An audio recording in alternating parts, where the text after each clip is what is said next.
Yang terhormat, yang sama kita hormati Bapak Presiden Haji Prabowo Subianto, saudara bisa selalu mengedepankan ayat suci di atas ayat konstitusi.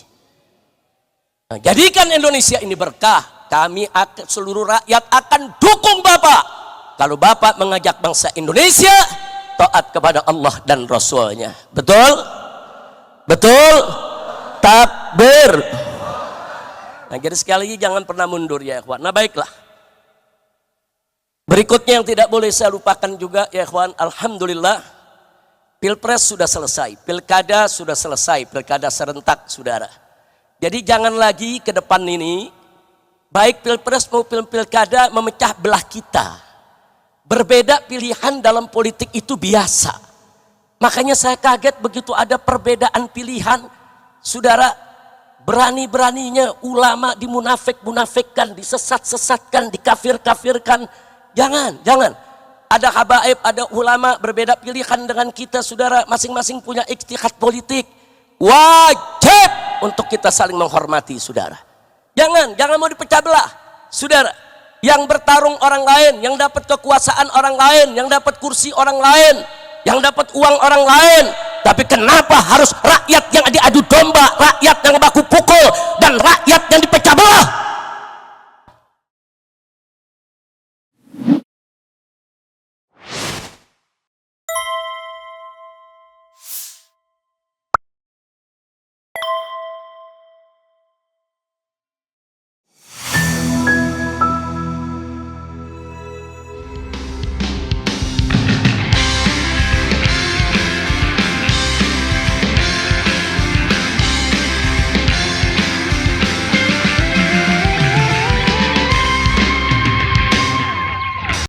Rindu dengan imam kita semua, sudah kangen, sudah rindu dengan beliau.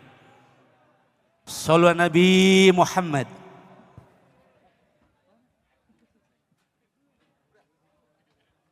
Assalamualaikum warahmatullahi wabarakatuh. Bismillah walhamdulillah wassalatu wassalamu ala rasulillah wa ala alihi wa sahbihi wa mawalah. Amma ba'd. Siyadatul habaib asy-syurafa wa sa'adatul ulama'il fudala wa jami'il hadirin wal hadirat al ahibba'il a'izza rahimakumullah. في هذه المناسبة السعيدة لا أنسى أن أوصيكم جميعا ونفسي بتقوى الله وبطاعة رسول الله صلى الله عليه وآله وصحبه وسلم. فنسأل الله سبحانه وتعالى أن يهدينا إلى صراطه المستقيم ويجعلنا من المتقين wa yudkhilana jannatahu jannatan na'im walhamdulillahi rabbil alamin. Taqabbalallahu minna wa minkum fataqabbal ya karim. Setelah puja dan puji kita panjatkan bagi Allah Jalla Jalaluh, setelah solawat dan salam kita sampaikan untuk Nabi kita tercinta Sayyiduna Muhammad beserta para keluarga dan para sahabatnya. Maka dalam kesempatan ini saya ingin menyampaikan apresiasi dan penghargaan yang tinggi khususnya kepada segenap panitia penyelenggara yang telah bekerja keras mengorbankan waktu, tenaga, pikiran, harta benda untuk mensukseskan acara ini. Termasuk semua pihak yang membantu kelancarannya. Baik dari kalangan ulama yang telah mengerahkan jamaah dan para santrinya, majelisnya dari mana-mana. Begitu juga dari kalangan umara yang telah menggerakkan daripada aparatur negaranya untuk bisa mempermudah daripada berjalannya acara ini. Termasuk para dermawan yang ikut membantu daripada terselenggaranya acara ini. Mudah-mudahan mereka semua diberikan oleh Allah ganjaran yang berlipat ganda. Diberikan oleh Allah subhanahu wa ta'ala segala kemudahan dari dunia hingga akhirat. Amin ya rabbal alamin. Saya merasa bersyukur, senang, gembira kali ini bisa hadir di reuni 212. Karena beberapa hari yang lalu saya masih ada di kota suci Makkah. Hampir-hampir saya tidak bisa pulang karena terkena demam yang sangat tinggi di atas 40 derajat. Tapi alhamdulillah akhirnya saya bisa pulang, bisa kembali didampingi oleh para dokter, dirawat sampai hari ini, dan akhirnya bisa berkumpul. Kenapa saya senang? Karena di sini saya ketemu semua kawan-kawan seperjuangan, ketemu para ulama, para habaib, para kiai, para aktivis, pimpinan ormas, pimpinan pondok-pondok pesantren. Kalau saya sebutkan satu persatu 2 jam nggak cukup ini, saking banyaknya tokoh yang hadir. Belum lagi di sini alhamdulillah ada pimpinan-pimpinan lembaga tinggi negara, ada dari MPR RI-nya, ada dari DPD RI-nya. Ini betul-betul satu reuni yang sangat membahagiakan. Dan tentunya yang paling membahagiakan sekali bertemu dengan umat yang sudah lama kita tidak berkumpul. Dan kumpulnya umat pada hari ini menunjukkan bahwa kita semua masih tetap istiqomah untuk menegakkan Islam di Indonesia. Takbir. Baik ya ikhwan, tidak panjang yang ingin saya sampaikan. Kembali kepada peristiwa aksi 212 pada tahun 2016. Saat itu saya menyampaikan khutbah Jumat 212. Di mana saya tekankan di sana dan ingin saya ulangi kembali, tekankan pada saat ini bahwa ayat suci di atas ayat konstitusi. Tolong seluruh umat Islam dimanapun Anda berada, wabil khusus para mujahid dan mujahidah 212, tancapkan dalam sanubari kita yang paling dalam bahwa ayat suci akan selalu dan senantiasa ada di atas ayat konstitusi. Kenapa? Karena ayat suci adalah wahyu ilahi, kalam ilahi Rabbi, yang tidak boleh diganti, tidak boleh direvisi, yang wajib untuk dipatuhi, ditaati, harga mati. Sedangkan ayat konstitusi adalah produk akal basyari, hasil musyawarah sesama manusia dengan menggunakan pengetahuannya yang wajib sejalan dengan ayat suci. Tidak boleh ada ayat konstitusi dimanapun, kapanpun yang bertentangan dengan ayat suci ya kawan. Karena itu saya tekankan sekali lagi pada saat ini, jangan pernah mundur untuk menegakkan Islam, jangan pernah mundur untuk menegakkan hukum Allah, jangan pernah mundur untuk bagaimana kita berjuang agar NKRI berdiri atas dasar hukum Allah, saudara, yang diridhoi oleh Allah subhanahu wa ta'ala dan Rasulnya. Amin ya rabbal alamin. Siap berjuang? Siap berjuang? Baik, berikutnya sesuai dengan tema bahwa reuni 212 kali ini yaitu bertemakan revolusi akhlak untuk menuju Indonesia berkah dan Palestina merdeka. Indonesia berkah, berkah. Saudara, kunci keberkahan itu Allah sudah nyatakan dalam Al-Quranul Karim. Faqala ta'ala walau anna ahlal qura amanu wa taqaw lafatahna alaihim barakatim minas sama'i wal ard. Tegas Allah nyatakan dalam Al-Quran, andai kata penduduk suatu negeri, penduduk daerah-daerah dimanapun berada, saudara, amanu wattaqaw, mereka beriman dan bertakwa kepada Allah, Allah janjikan lafatahna alaihim, niscaya pasti akan kami buka untuk penduduk negeri tersebut barakat, aneka ragam keberkahan, minas sama'i wal ard, baik keberkahan yang diturunkan dari langit maupun keberkahan yang Allah keluarkan dari dalam bumi, saudara. Ini janji Allah. Jadi kalau kita mau Indonesia berkah, ya beriman dan bertakwa. Nah, beriman bertakwa itulah maksudnya kita tunduk kepada hukum Allah.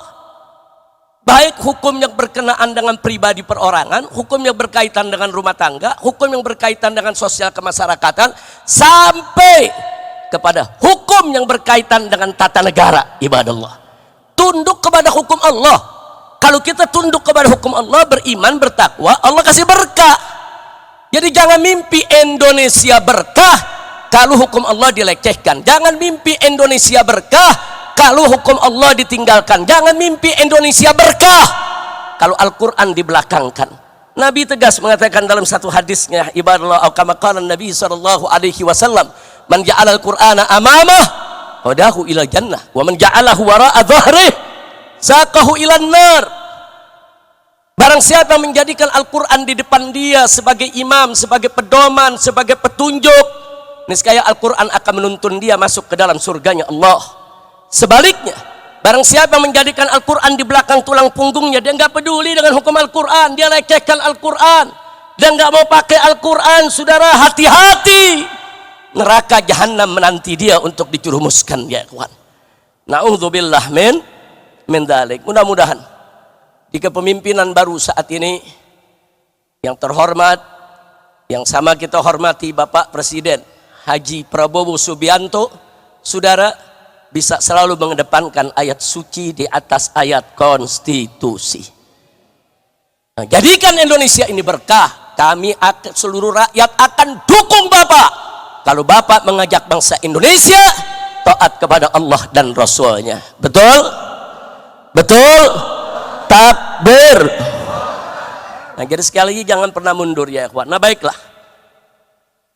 Berikutnya yang tidak boleh saya lupakan juga, ya ikhwan, alhamdulillah, Pilpres sudah selesai, pilkada sudah selesai, pilkada serentak, saudara. Jadi jangan lagi ke depan ini, baik Pilpres maupun pilkada, memecah belah kita. Berbeda pilihan dalam politik itu biasa. Makanya saya kaget begitu ada perbedaan pilihan, saudara, berani-beraninya ulama dimunafik-munafikkan, disesat-sesatkan, dikafir-kafirkan. Jangan. Ada habaib, ada ulama berbeda pilihan dengan kita, saudara, masing-masing punya ijtihad politik. Wajib untuk kita saling menghormati, saudara. Jangan mau dipecah belah, saudara. Yang bertarung orang lain, yang dapat kekuasaan orang lain, yang dapat kursi orang lain, yang dapat uang orang lain. Tapi kenapa harus rakyat yang diadu domba, rakyat yang baku pukul, dan rakyat yang dipecah belah? Jangan mau lagi kita diadu domba. Setuju? Siap bersatu? Siap bersatu? Takbir! Nggak apa-apa, kita beda-beda pendapat, nggak apa-apa, saudara. Hanya saja kita mau ingatkan semua, saudara, di dalam memilih pemimpin, jangan lupa jadikan Al-Quran dan As-Sunnah sebagai pedoman kita.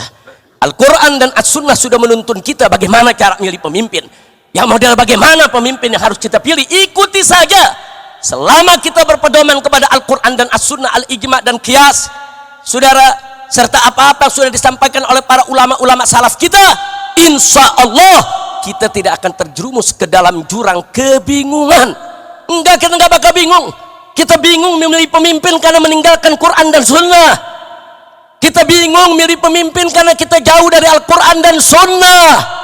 Kalau kita ikut Al-Quran, As-Sunnah, Al-Ijma', Al-Qiyas, saudara, begitu juga petunjuk dari para ulama kita yang ikuti, insya Allah kita tidak akan pernah bingung dan kita tidak akan pernah bisa dipecah belah. Maka itu hari ini, sebelum saya akhiri, saudara, saya ingin mengajak semuanya kembali ke dalam barisan. Yuk kita rapikan soft kita perkuat barisan kita. PR kita ke depan banyak, ya kawan. Dari dulu saya selalu menekankan, siapapun presidennya, siapapun gubernurnya, siapapun bupatinya, siapapun wali kotanya, kewajiban kita tetap sama, dakwah, amar ma'ruf, nahi munkar, dan jihad. Siapapun presidennya, kewajiban kita tidak akan pernah berubah. Betul? Betul? Nah, baiklah, terakhir, saudara,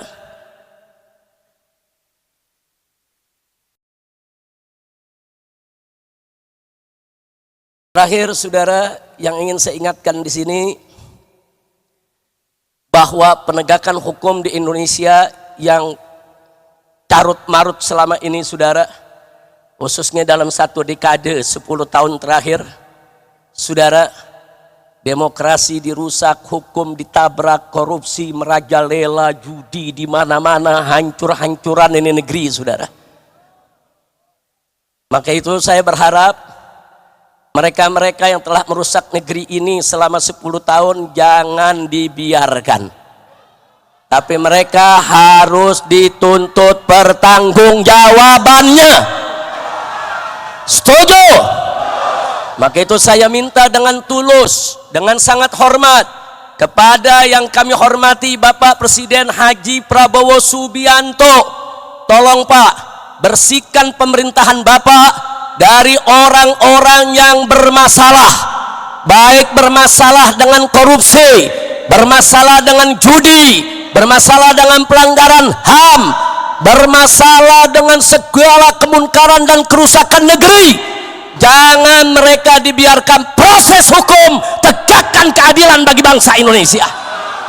Takbir, Allahu Akbar. setuju tidak? Setuju tidak? Kalau Bapak Presiden bertindak tegas untuk memproses semua pelanggar hukum pada 10 dekade terakhir ini, setuju tidak? Dukung Bapak Prabowo tidak? Betul? Takbir. Enggak peduli siapapun dia saudara, enggak peduli saudara, apakah itu Jokowi ataupun Fufu Fafa dan semua kroni-kroninya yang terlibat, seret ke pengadilan. Takbir. Takbir, takbir. Dan akhirnya mari kita baca suratul Fatihah. Kita mohon kepada Allah agar Bapak Presiden Prabowo Subianto diberikan kekuatan oleh Allah. Amin. Diberikan sehat walafiat. Amin. Agar mampu untuk memimpin negara Indonesia. Agar mampu mensejahterakan rakyat. Amin. Agar mampu terus menjaga keharmonisan hubungan antara umara dengan ulama. Amin. Dan kita mohon kepada Allah bibarakatil Fatihah agar pemerintahan Prabowo ini dibersihkan dari orang-orang bermasalah, orang-orang yang selama ini bikin susah rakyat, orang-orang saudara yang melanggar HAM, yang terlibat pembunuhan, terlibat korupsi. Kita mohon bimu'jizatil Fatihah agar mereka disingkirkan oleh Allah sejauh-jauhnya dan dihancurkan oleh Allah sehancur-hancurnya, sehingga Bapak Presiden Prabowo dan kabinetnya ke depan saudara bisa memimpin negara ini dengan baik tanpa diganggu lagi oleh orang-orang yang selama ini memang selalu menjadi sumber masalah.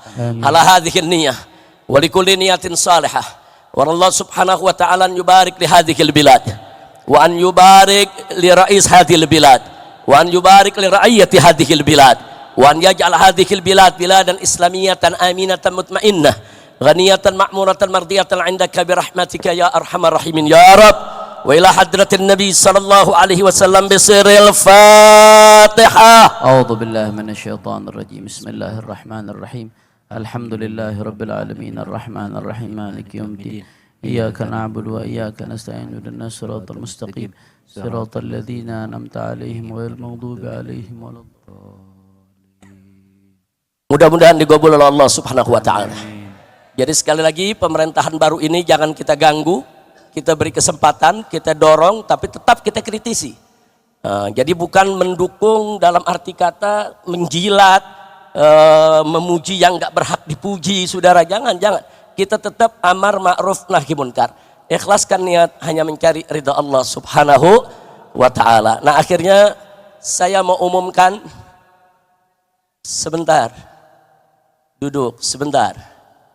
Nah akhirnya saudara, saya mau umumkan, insya Allah hari Kamis besok, insya Allah di pesantren Markas Syariat Megamendung, dimulai dari jam 8 pagi sampai zuhur, kami akan mengadakan haul syuhada 6 santri FPI yang dibunuh di KM 50. Jadi kami akan mengadakan haul syuhada di sana, saudara. Nah bagi mereka yang berkesempatan untuk hadir silakan, undangan dibuka untuk umum hari Kamis besok tanggal 5 Desember Kami adakan karena memang kejadiannya tanggal 7 Desember. Kejadiannya tanggal 7 Desember. Jadi kita akan gelar haul 6 syuhada di sana. Tentunya peringatan haul ini bukan sekedar untuk mendoakan, tapi sekaligus juga untuk kita mengambil ibrah dan ditambah lagi untuk tetap mengingatkan kita bahwa persoalan ini belum tuntas, belum selesai. Betul? Betul? Nah, maka itu maaf. Kalimat terakhir dari sambutan saya yang harus saya sampaikan, maaf. Saya sedih, saya prihatin. Kalau kabinet yang dibentuk oleh presiden baru saat ini masih ada bau anyir darah KM50, saudara. Karena ada beberapa orang yang diduga kuat terlibat langsung ataupun tidak langsung dalam peristiwa KM50 justru duduk diangkat masuk dalam kabinet, saudara. Maka itu sekali lagi, jadi kabinet ini secara umum sudah bagus. Kabinet ini secara umum harus kita dukung. Kabinet ini secara umum harus kita beri support untuk bisa bekerja dengan baik. Tapi saya tidak bisa menyembunyikan kesedihan saya, keprihatinan saya. Ternyata kabinet tersebut, maaf, masih ada bau anyir darah KM50, saudara. Maka itu kita akan gelar haulnya. Insya Allah siap hadir. Insya Allah akan kita gelar, saudara, supaya KM50 akan terus kita usut sampai tuntas. Setuju? Setuju? Takbir. Allahu Akbar. Nah, akhirnya sekali lagi kita baca suratul Fatihah. Kali ini khusus untuk Palestina, ya ikhwan. Saya sepakat dengan Kiai Haji Muhyiddin Junaidi tadi, luar biasa. Beliau mengusulkan kepada Bapak Presiden Prabowo yang sejak awal sudah memberikan dukungan terhadap perjuangan Palestina agar membuka pendaftaran bagi pemuda-pemuda Indonesia yang siap berjihad ke Palestina. Buka pendaftaran, latih mereka, persenjatai, kirim ke medan Gaza untuk bertempur membebaskan Al-Aqsa. Siap tidak? Siap tidak? Jadi kalau Bapak Presiden menyetujui usulan dari sepuh kita Kiai Haji Muhyiddin Junaidi tadi, saudara sambut tidak? Dukung tidak? Setuju tidak? Takbir. Mudah-mudahan jadi usulan tadi merupakan usulan luar biasa. Dan kepada Dr. Ahid, jazakumullah khairal jaza ala muhadaratikum, masya Allah. Apa yang tadi disampaikan oleh Dr. Ahid dari Palestina luar biasa menggugah kita semua, ya ikhwan. Ya, kita nggak boleh pernah melupakan tentang Palestina. Palestina harus selalu ada di hati kita. Palestina harus selalu menjadi perhatian kita, dan Palestina harus menjadi prioritas perjuangan kita di dunia internasional agar Al-Masjidil Aqsa dibebaskan oleh Allah Subhanahu wa taala dari cengkeraman Israel Durjana dan bangsa Palestina bisa menikmati kemerdekaan. Amin ya rabbal alamin. Ala hadhihi niyah wa likulli niyatin salihah wa ila hadratin nabi sallallahu alaihi wasallam.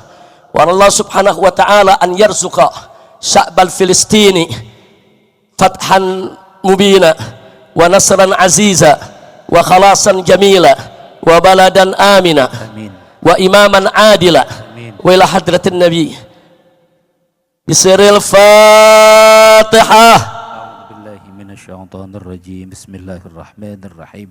Alhamdulillahi rabbil alamin arrahmanir rahim maliki yaumiddin. Iyyaka na'budu wa iyyaka nasta'in. Ihdinas siratal mustaqim. Siratal ladzina an'amta 'alaihim ghairil maghdubi 'alaihim waladdallin. Amin. Alhamdulillah. Baik ya ikhwan, setelah saya tutup, ini akan dilanjutkan pembacaan doa penutup oleh Buya Ahmad Qurtubi Jailani. Beliau nanti yang akan baca doa, kita aminkan dengan khusyuk, dengan penuh keyakinan. Semoga doa kita akan diterima oleh Allah Subhanahu wa taala. Jadi itu saja yang bisa saya sampaikan, dan saya minta maaf kalau kondisi saya memang terlalu lemah, ya ikhwan. Kalau dokter melarang saya bicara, saya keluar kena angin begini dilarang, ya ikhwan. Tapi apa boleh buat, saya berangkat kemarin dari sana hari Kamis, ya ikhwan. Sore maghrib saya berangkat, tapi pagi hari sampai jam 1 saya punya panas tuh 41 derajat lebih. Jadi saya dimasukkan ke rumah sakit. Saya minta kepada dokter untuk berikan obat yang paling keras, paten, yang bisa menahan menghentikan saya punya panas agar saya bisa melakukan perjalanan. Berhasil. Habis 3-4 jam saya diinfus, yang itu jam 1 selesai saya langsung berangkat ke bandara, kemudian langsung terbang. Ternyata di pesawat dari mulai terbang sampai turun luar biasa, menggigil, demam, cukup hebat ya ikhwan. Tapi alhamdulillah sampai di Jakarta ditangani lagi oleh dokter-dokter kita. Setiap malam memang panas bisa mencapai 40. Kalau pagi begini nih mulai rendah, nanti begitu siang agak mulai ringan. Tapi saya sudah periksa semua, alhamdulillah, periksa darah, urin dan lain sebagainya semua bagus. Tapi insya Allah sepulang dari acara ini saya sudah janjian, saya akan langsung dirawat di rumah sakit untuk pemulihan. Karena itu saya minta maaf, mungkin ke depan ini banyak yang sudah ngundang saya, banyak undangan yang tidak akan bisa saya datang sampai betul-betul pulih tenaga.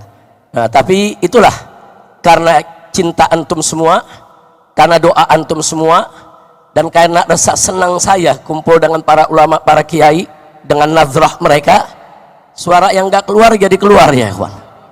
Alhamdulillah suara yang gak keluar jadi keluar. Nah tapi ini semua nazrah dari para habaib kita, para ulama kita. Terima kasih banyak para kiai, para ulama, dan mohon maaf kalau dari tadi saya nggak mau selaman, bukan apa-apa. Satu selaman semua selaman, satu meluk semua meluk. Nah, akhirnya panas bukan turun dari 40 bisa 80 urusannya. Nah jadi tolong dimaafkan, tolong dimaafkan. Saya nggak biasa begini, biasanya saya paling seneng selaman sama ulama, paling seneng saya pelukan sama ulama, paling seneng saya cium jidat ulama atau saya dicium jidat saya oleh ulama. Nah tolong hari ini saya nggak selaman, dimaklumi, bukan sombong tapi untuk mempercepat pemulihan. Nah itu saja, terima kasih. Akhirnya sekian dari saya. Hadani Allah wa iyyakum ila siratil mustaqim. Wassalamualaikum warahmatullahi wabarakatuh. Waalaikumsalam warahmatullahi wabarakatuh. Takbir. Jangan ada yang merak sampai selesai. Husnul